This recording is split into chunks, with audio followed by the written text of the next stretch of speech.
Hi guys! So welcome to the second part of chapter 9 about promotion mix.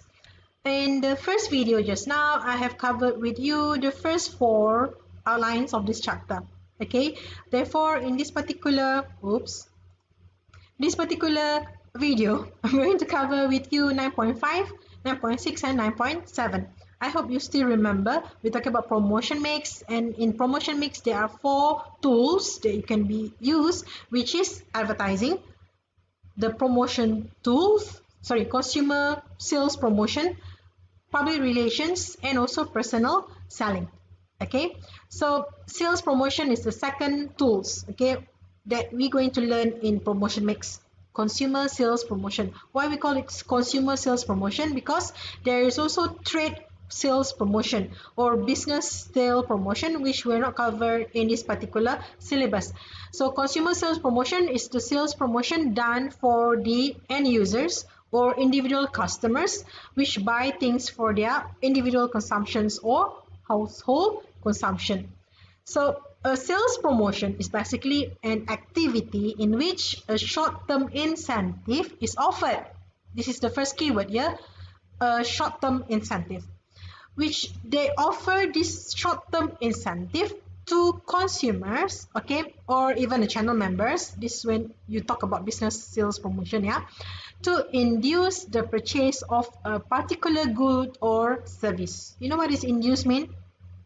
Induce to like make purchases comes faster or make people buy now, buy immediately.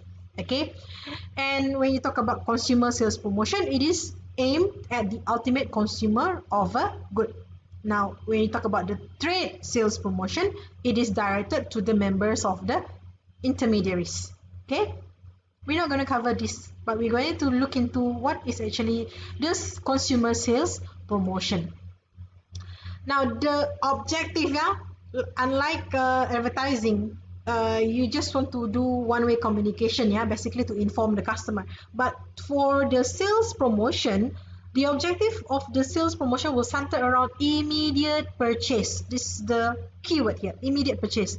All right, some specific objective could include to increase the trial, to make people want to try things, all right, to boost consumer inventory. That means to make them buy in larger quantity, not only just buy one or two, but buy more, so that you can sell off a lot of products at one time. Okay, and also to encourage repurchase, so that customer will buy again, right, and to support and also increase the effectiveness of advertising.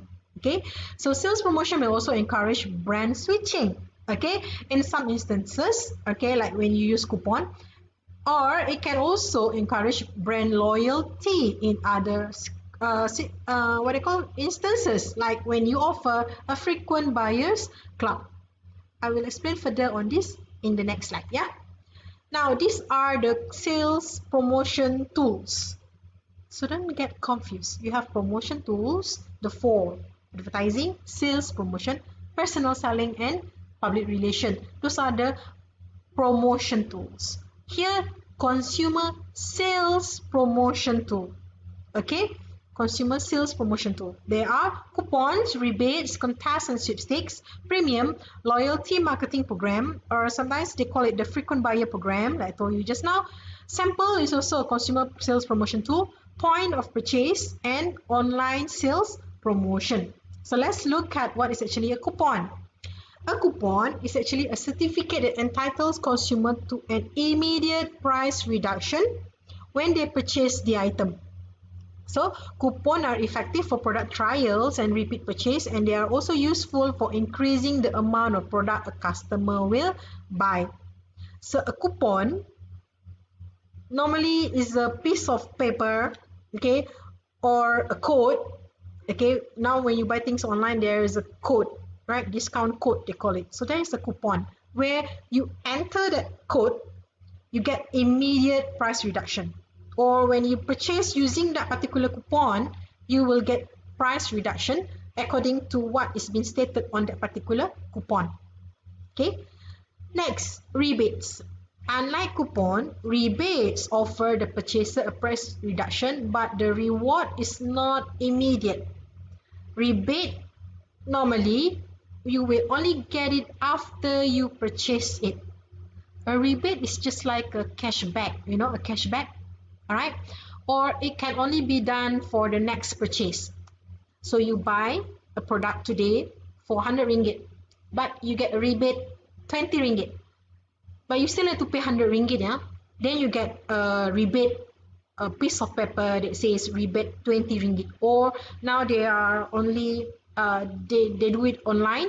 So it's in the system already. You have your member name and whatever account in that particular shop. So they will state there that the next purchase you will get 20 ringgit discount, which is a rebate after you have purchased today a product of 100 ringgit just now. Okay, so that's different between coupon and also rebate. So rebate is a reward letter, but coupon you will make use of it, and you get immediate price reduction. Okay, next is contest and sweepstakes. These are the promotion that give away prizes and awards. Contest is actually based on some skills or ability, while the sweepstakes will only rely on the chance and also the luck.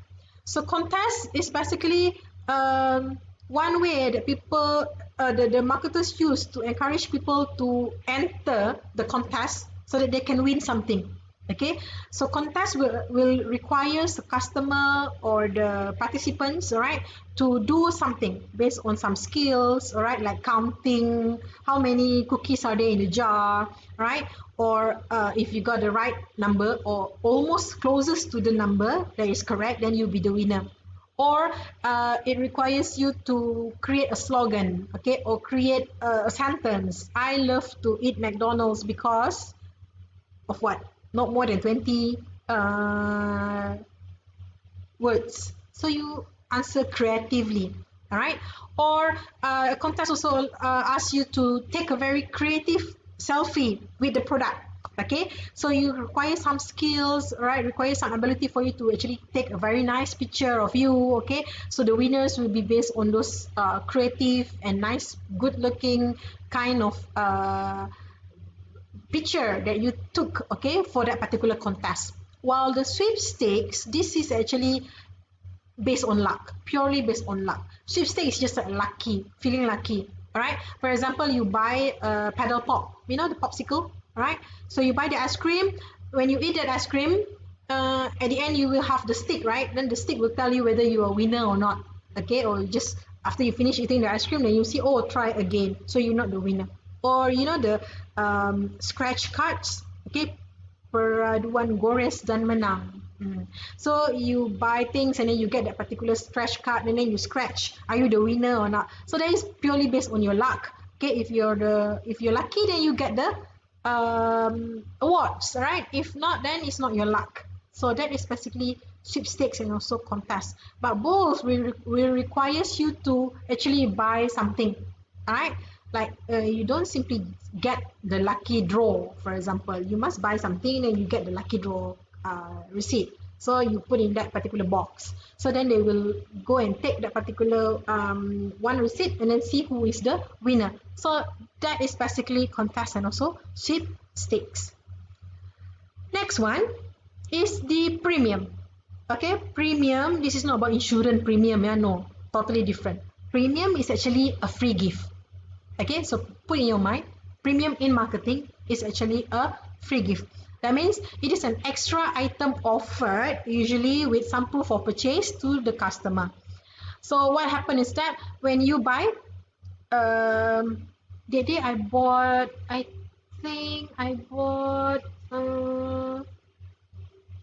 there is a new, what do you call that thing? Prebiotic drink. Normally I will drink Yakult, okay, but there was one time when my friend told me, hey, when you buy this one, you get a free tote bag. The disposable bag that or shopping bags that you can actually buy. You bring when you go for groceries, right? So you don't use this plastic bag, right? So what happened is that you buy and then you get the receipt, and then you go to the customer service counter and then you tell, oh, I already purchased this item and I should be getting the free item, free gift, okay? Or it could be as simple as a conditioner. Sorry, when you buy shampoo, free conditioner. Okay, so the conditioner is a premium. Or you buy a coffee, Nescafe for example, then you got a free coffee mug. So that coffee mug is actually a premium. Okay, it can be such small thing, or it can be as good as a free air ticket or air travel to somewhere or a hotel stays, right? Normally the frequent buyer clubs and other loyalty programs will offer premium. So if you buy this, then you get some other things free. Okay, or you join this member, then you get these things free, right?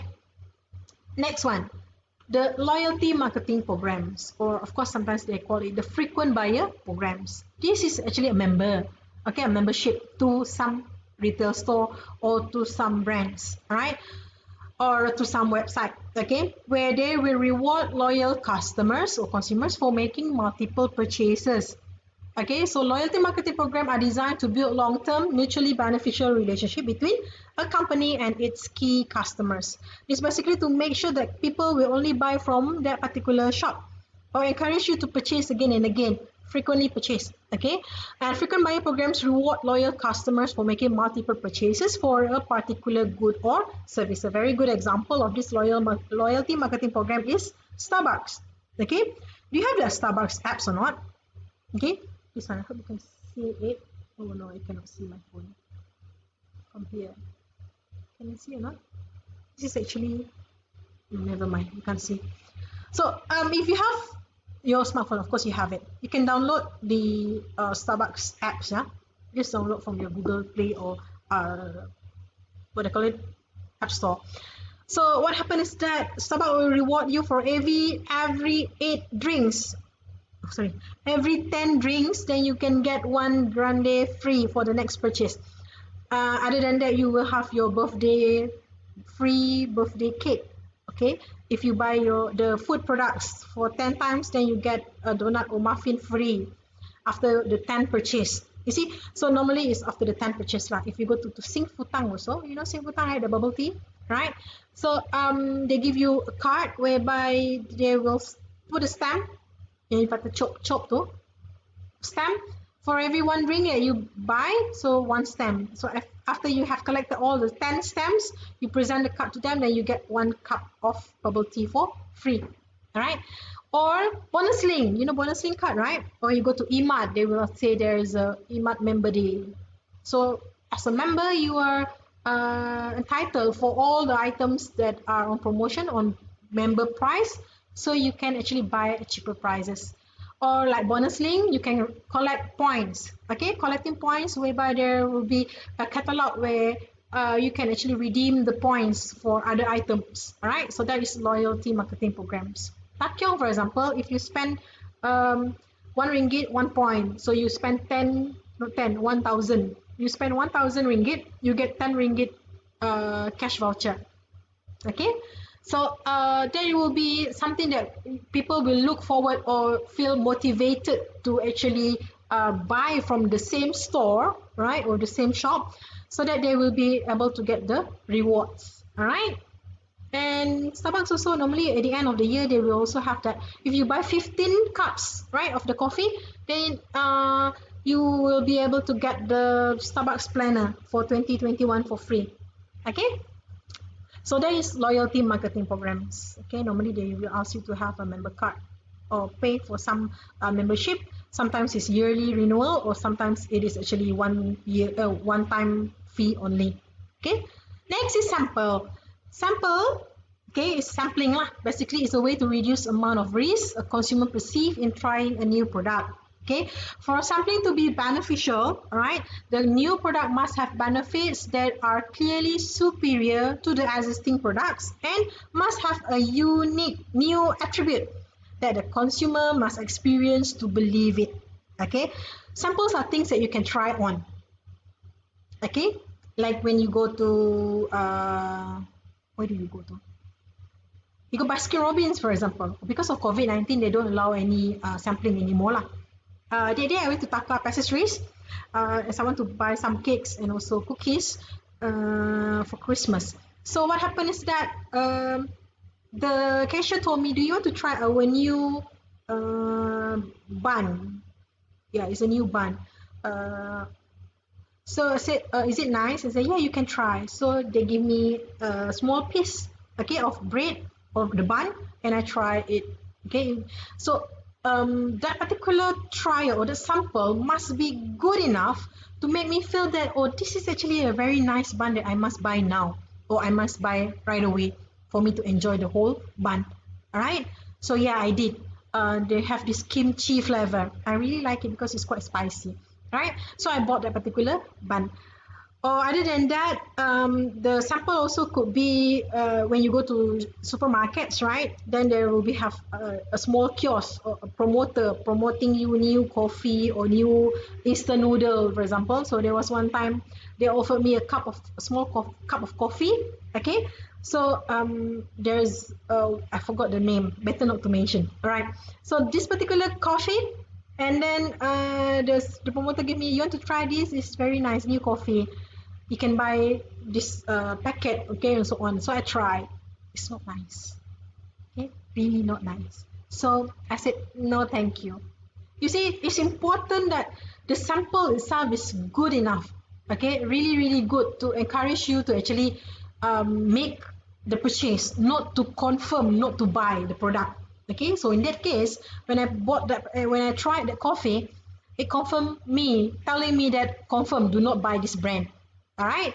So other than sampling in that way, sampling could also be like when you go for a trial run or test drive kind of thing. Okay, like when you go to Apple Switch to experience the new iPhone 12 Pro, for example. So you must be able to hold it and try, and of course you will take selfie and so on, right? So that is also considered as sample, right? Which allow customer to try and experience the product before they make the purchase, or to help them to make the decision whether to purchase or not to purchase. Typically to purchase the product lah. So you don't want to give a sample that is lousy one, okay, or not nice sample, right? So that's why it is important to make sure that the sample is really good enough. Okay.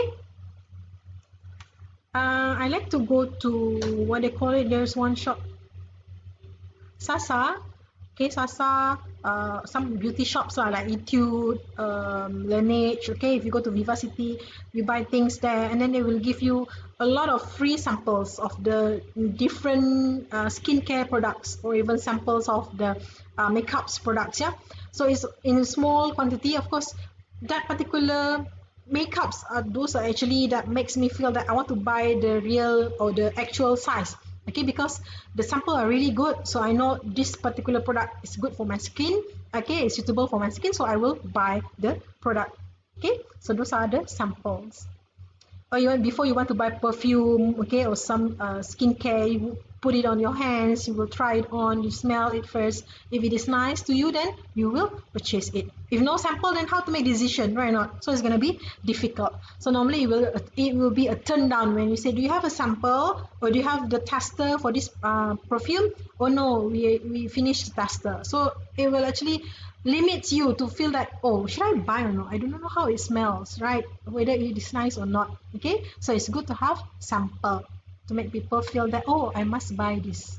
Okay, next, consumer sale promotion is a point of purchase. Okay, this is another tool whereby it includes any point of purchase display set up at the retailer's location to build traffic at the retailer's location.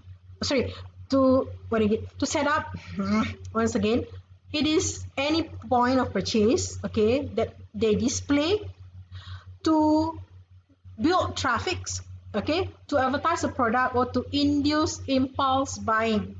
All right, so this point of purchase display includes some shelf stalkers. As you walk by a shelf, suddenly the aisles play music or talking to you. All right, a shelf extender, an advertisement on the grocery carts and bags, okay, the end aisles and also floor stand display, in-store audio messages, and also audio visual display. As you walk through in the supermarket, for example, then there is a LED panel displaying about the product. So it captured your attention because it looks so interesting. All right, so you watch and then, oh, I think I want to buy that. All right, so that is also a point of purchase. Or it could be an extended shelf, right, whereby the color of that particular shelf or the shape of that particular shelf resembles the product itself. Okay, or it could be just the way the product are being displayed. For example, you can see there will be I think there was one advertisement whereby you can see the boxes of Colgate are being uh, arranged in the shape, like you know, a Lego, right, in the shape of KLCC, the Twin Tower.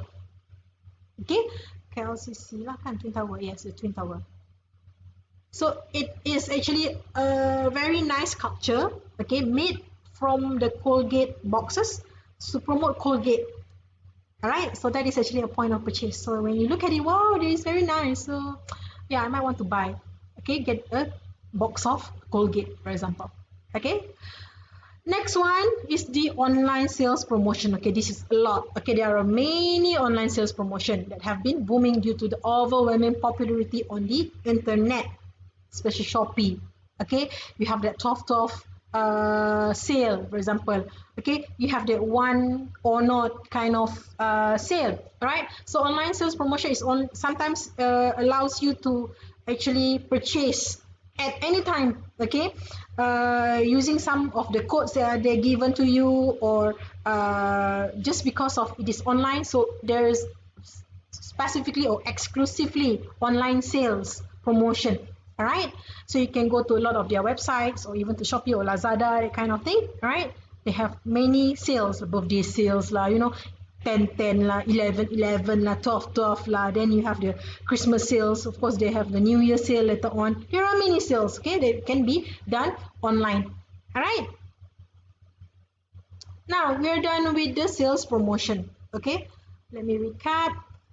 We have learned about coupon, rebates is now the sweepstake and contest. Premium is the free gift, okay, loyalty marketing program, the sample, point of purchase, and also online sales promotion. Next, we move on to the third promotion tool. First one we have learned on advertising. Second is now the sales promotion. Third is the public relations. Okay, public relations evaluate public attitudes, identify issues that may elicit public concern, and executes program to gain public understanding and acceptance. Publicity, okay, publicity is the effort to capture media attention. So basically, many times when you want to do public relation, you would want to use this publicity, okay, to get the media attention, because public relations are not done by only one party or one organization. One organization cannot do public relation by its own. Okay, unlike advertising, you can advertise by yourself. You can do sales promotion on your own. You can do personal selling on your own. But public relation, the name is a public. It's a relations with public. Okay, so public relation campaign normally strive to achieve and maintain a corporate's positive image in the eyes of the public, right? So there are, let me put this up somewhere. All right, 6 functions of public relations. First is press release, product publicity, public affairs, lobbying, investor relations, and development. Okay, so in the first one, press release. Okay, press release is where you have the press releases is actually, as I said, when you do public relations, okay, you will get to do publicity. When you talk about publicity, you will require the media. Okay, when you talk about media here, news channels lah, yeah? Sorry, here, let me show you. Here today. Media attention. When I'm talking about media here, it is the reporters, yeah, the news media, the news channel. Okay, news channels bernama, you know, Isra Awani, CNN, Al Jazeera, Al Hijrah. Okay, those are the news channel, news media. All right. So when you do press releases, okay, you first need to, here we are talking about press release. Okay, here, first one. Let me get myself a pointer. Right, now, press relation or press agencies involve the creation and placing a newsworthy information to attract attention to a person, product, or service. Using press releases, press releases is actually when you were back in your school, right, last time, you did a karangan berbentuk berita, right? Okay, so that karangan berbentuk berita is what you will send to the news media.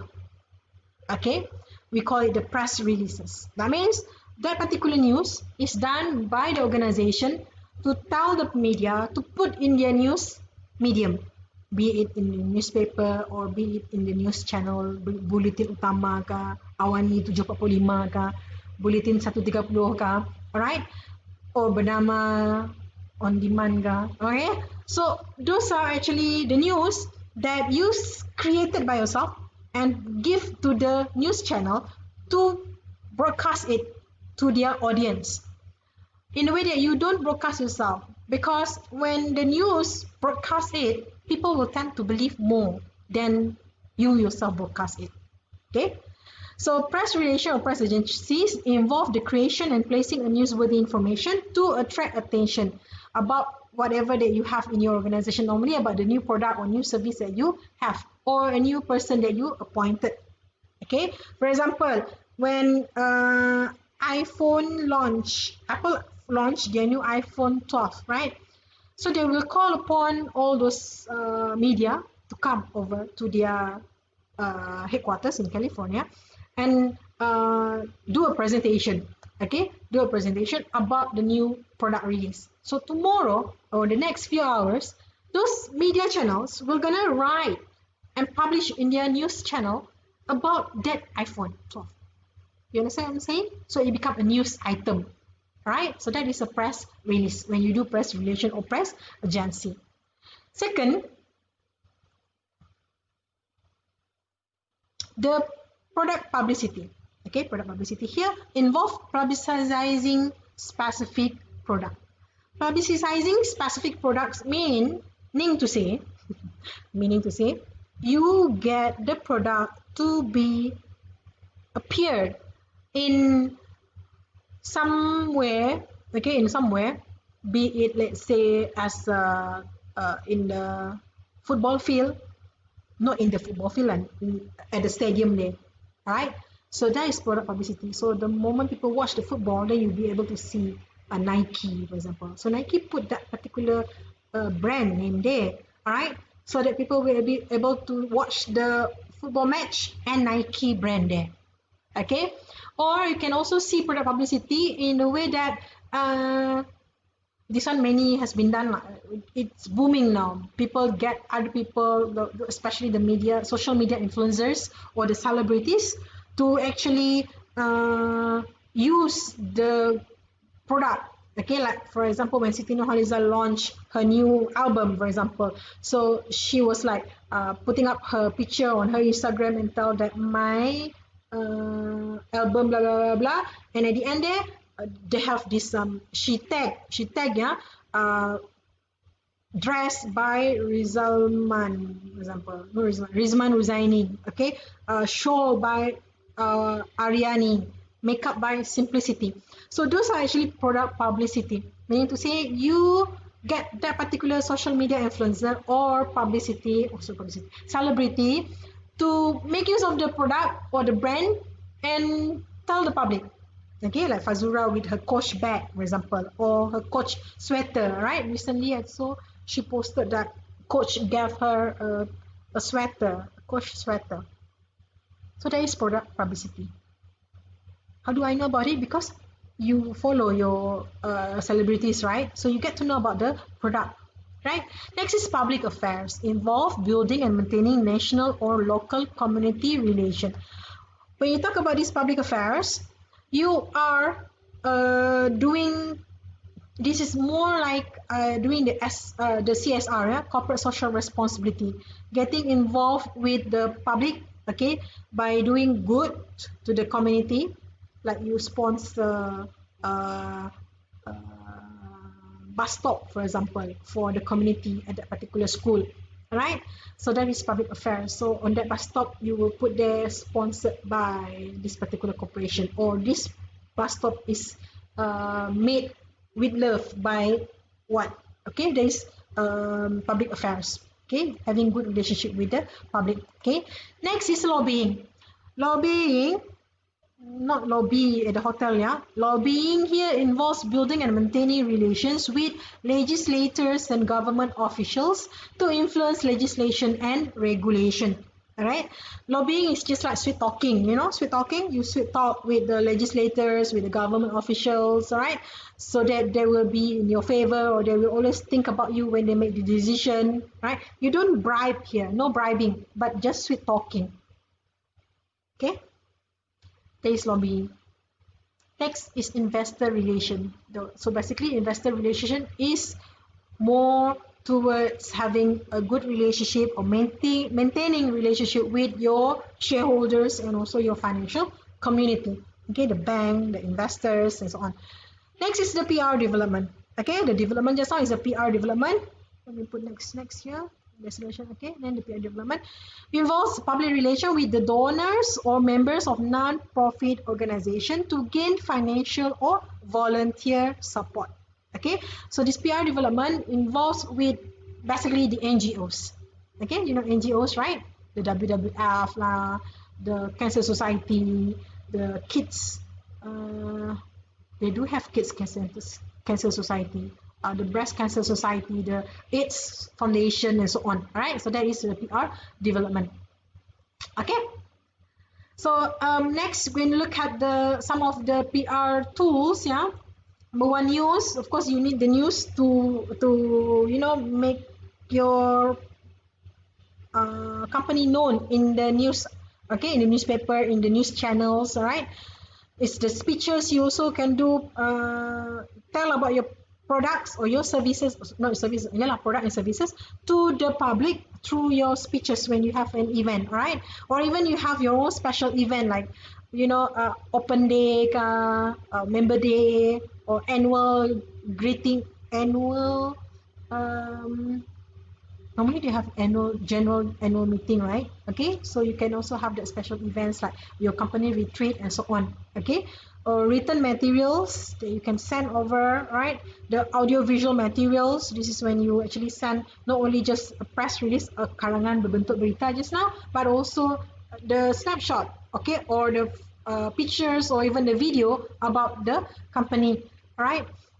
And then public service, you do some what they call it, public services lah. You get involved with the public, like you donate to the frontliners, okay?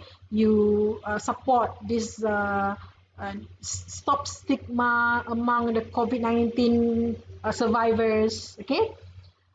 Corporate identity, okay? When you have your, let's say, Malaysia Airlines with their very nice kebaya batik design, okay? There is corporate identity, there is also public relation, okay? Bus creation, and also your website. Bus creation includes any meetup or any point whereby you actually create some let's say hashtag, challenge, what do you call it, bucket challenge lah, ramen challenge, is it? So those things is actually buzz creation. They actually create people attention, create people's interest, and also make people feel like, what is that thing? Curious, okay? Get to know about the thing, right? Of course, your website also a tool for you to tell a lot of things, okay, about your organization. And people will normally, if they never heard about your brand, they will actually Google it, and then when they Google it, they must want to find your website. And in your website, you should actually make sure your website is updated, right? Not last updated 2001, for example. So that what happened to you 9 years ago? All right, so no news, is it? Nothing happened, is it? So you must make sure that when you have a website, including your social media, right, your Facebook, your Instagram, things must be posted frequently so that people get to know about your existence. All right, okay. Last part of this chapter 9 and this video is the fourth tool of your promotion mix, which is personal selling. So personal selling is actually a direct communication between a sales representative, normally we call it the salesman or sales girls or the promoter, right? And one or more prospective purchaser or potential buyer for making or for the purpose of making a sale. So you will have a face-to-face meeting, okay? Normally it will be face-to-face. Then you will meet, you will have this communication, two-way communication, okay? So that in the end of that particular meeting, you are able to sell the product. Sometimes it can be done over the phone for a very simple products, okay? But for many of the items, mostly services can be done over phone, okay? But for product, normally they will requires you to do some demonstration, you know, get to meet that person and explain face to face, right? Now, what are the advantages of personal selling? It can be used to provide a detailed explanation or demonstration of the product, like I told you just now, okay? And the message of your personal selling can be varied by the salesperson to fit the motivation and interest of each prospective customer, okay? And personal selling also can be directed to specific qualified prospect, meaning you can actually tell who would be the most suitable person or having the qualification to actually purchase your product, okay? And personal selling costs can be controlled by adjusting the size of sales force. If you have a lot of money, you can hire a lot of salesperson or promoter. If you don't have a lot of money or budget, then you might also adjust, meaning not so many salesperson or promoter to be hired to do the personal selling. And personal selling is most effective in obtaining a sale and gaining a satisfied customer because there is a personal touch there. Not literally touching customer lah, but the promoter or the salesperson will be able to understand the customer better when they do personal selling. So that's why personal selling always result in a satisfied customer. Now, okay, this is important, personal selling process. Now, the goal of personal selling process is actually to get new customer and obtain orders from them.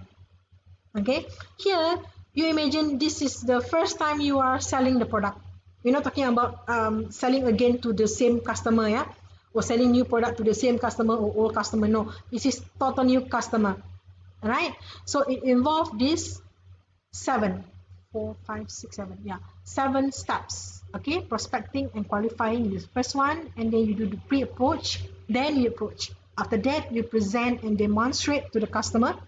You handle objection, do the closing, and follow up. Okay, so let's look at each one of these.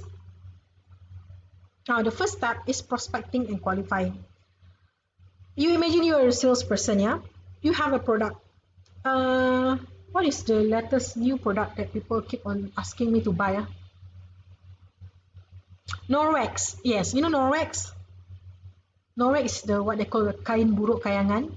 Okay, if you do not know, you can Google that. So Norwex, yeah? Let's say you're the salesperson of Norwex. You first must understand that who will be the one that most likely able to buy this product. Okay, so you start by prospecting and qualifying. Prospecting is when you identify a qualified potential customer through normally referrals. Okay, so the referrals could be from your existing customer, from your supplier, from your dealer, or from the internet. Okay, sorry, there's supposed to be space here, but never mind, you can see, right? Okay, hashtag pun you boleh baca kan. Alright, next, this is prospecting, yeah. Next, you qualify them. Qualify is identifying the good customers and screen out the poor one by looking at, this is important, financial ability. Volume of business, if you're talking about businesses lah, right? Product for businesses. The needs, their location, and the growth potential. This is also for the businesses. Okay, talking about, let's say you are selling direct to individual customer. Okay, as you know, the product itself is not cheap. Nama pun dah kain buruk kayangan. You know kayangan, right? Right? So it's expensive, and when you want to qualify them, you must make sure that okay, this customer must have the financial ability. Okay, and they have the needs. They are located at where you can actually reach them. Okay. If it's a business, then you will look at whether they have the volume for the business, will they order in bulk or in large quantity, and what will be the growth potential of that particular business lah, right? Secondly, you do pre-approach. Okay, pre-approach is the process of learning as much as possible about a prospect, including their needs, who is involved in the buying. Because let's say if it is a housewife, then who will be involved in the buying? Of course, the husband, isn't it? Okay. In a company, for example, who you will involve? Basically, the whole financial department, okay, or the CFO. All right, and the characteristics and the styles of the buyers. Okay. So you must have the objective to qualify the prospect. You must gather the information, make an immediate sale. That will be your objective. Now, this pre-approach is basically you doing some homework, learning about your customer, getting to know about your customer. Or not customer yet, potential customer or prospect buyer. We call it the prospect here, okay? So the pre-approach also encourage or make you feel that, okay, how will you actually approach them? Are you going to do a personal visit? Are you going to do a phone call or letter? Now you don't use letter anymore. Normally you use email lah, right? But typically you will use phone call, or sometimes you just WhatsApp or Telegram, okay? Or personal visit if you know that person very well, right? We don't simply go and meet people lah. Normally personal visit is done in the corporation or businesses, yeah? Okay, but typically for individual customers, you will do a phone call or you WhatsApp first, right? And then you approach them. Okay, so approach is the process where the salesperson meets and greets the buyer and gets the relationship off to a good start and involve the salesperson appearance, opening lines, and the follow-up remarks. Okay, so the moment you first approach your potential buyer, yeah, you must open line meaning first thing that you say, okay, should be positive, that will build goodwill and be followed by key questions to learn about the customer's needs, or showing a display or sample to attract the buyer's attention and curiosity. Okay, and the most important attribute for the salesperson here in approaching is to listen to the customers, so that you will be able to know what do they need. Okay, so again, your appearance must be good looking, smart, nicely attired, your no body odor, your face put on some makeups, right? And okay, it is also important that if the product that you are selling, okay, is about skincare, you must make sure that the salesperson's skin are also good, okay? Because you don't want to sell something that your skin is not nice, but then you're selling me to tell me that this one will make my skin better, right? Or a slimming product, for example. There are a few of my friends selling me slimming products, yeah, because I'm so fat, fine. But the thing is, if you want to sell me slimming products, but you are not that slim, how am I supposed to trust you, isn't it? Okay, so the appearance here is important. So that's why if you see a lot of slimming agencies, yeah, like I don't know some of the name, Mary France, is it? Slimming Sanctuary, okay? Most of their sales promoter, very nice body, slim and slender, because they want to sell their slimming package.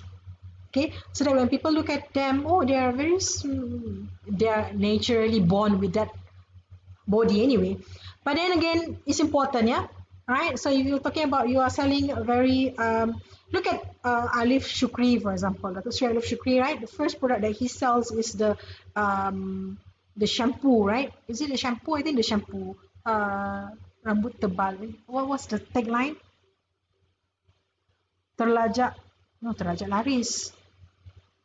Hitam berkilat or tebal or something lah, right? So people, in order for people to believe on this particular product, look at the founder or the seller. Okay, he has a lot of hair, of course. Okay, that means you can sell the shampoo that promotes hair growth, right?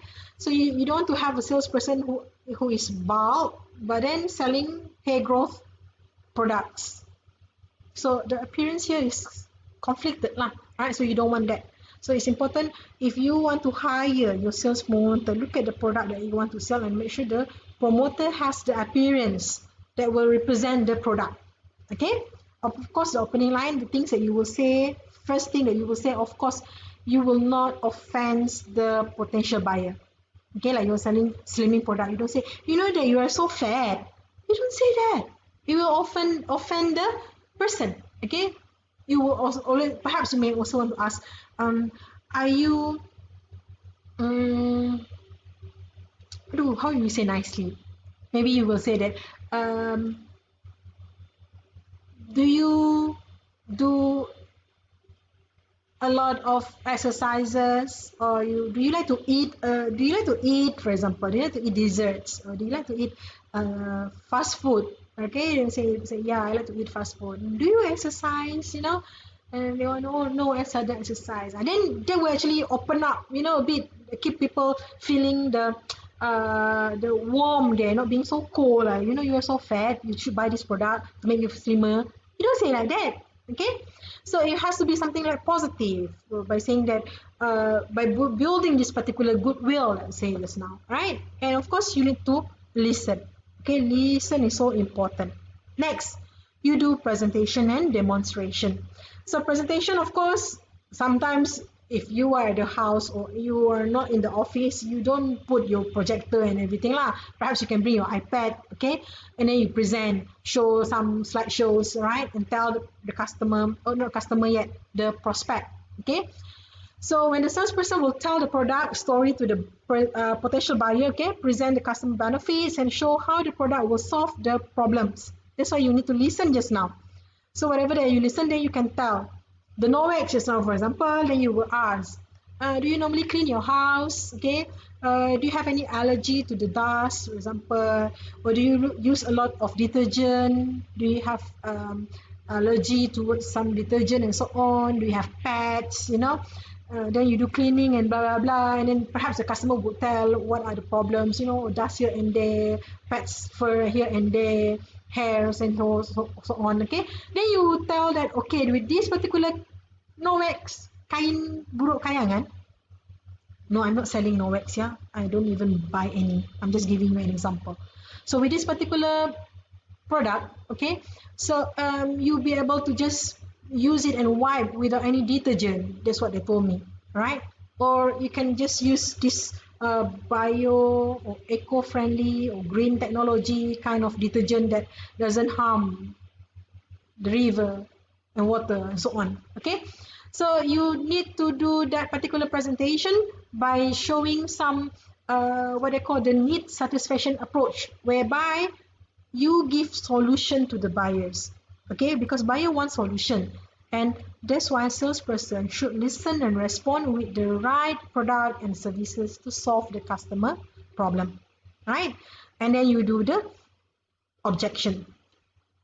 The presentation also include demonstration. Yeah, you demo lah. You wipe, something is very dirty, then you wipe it, and then just one wipe, that's it. It's so shiny and so on. Okay. Next, you handle objection. Of course, too good to be true. That thing is right, isn't it? So there's no what they call side effect kind of thing. Couldn't be. So what happened is that the customer or the potential buyers might want to ask you a lot of things, okay, and say that they may not need it, they don't want it, or it's not important, they don't believe in whatsoever, right? So this is when you handle the objection, which is the process where you resolve the problems that are logical, psychological, or unspoken. Logical and psychological is basically by looking at their, as you listen, when they tell what are the problems, okay, you start to play with that particular psychology, okay. Typically, a lot of people who sells insurance, they will tell that we never know when you're going to die, then what will happen to your next of kin, okay, what happened to your kids and so on, right? So they will feel like, okay, it's important for me to have the insurance. When they say, oh no, I don't need insurance, for example, right? So it must be in a logical, psychological, or even unspoken by showing and proving how the product or the service can actually work and solve the problem. All right. So you remember not to handle objection with anger. Okay, when people say no to you, when people reject your product, you do not scold. Okay, or you do not force buy. We don't buy or kill you and your family. You don't say that. All right.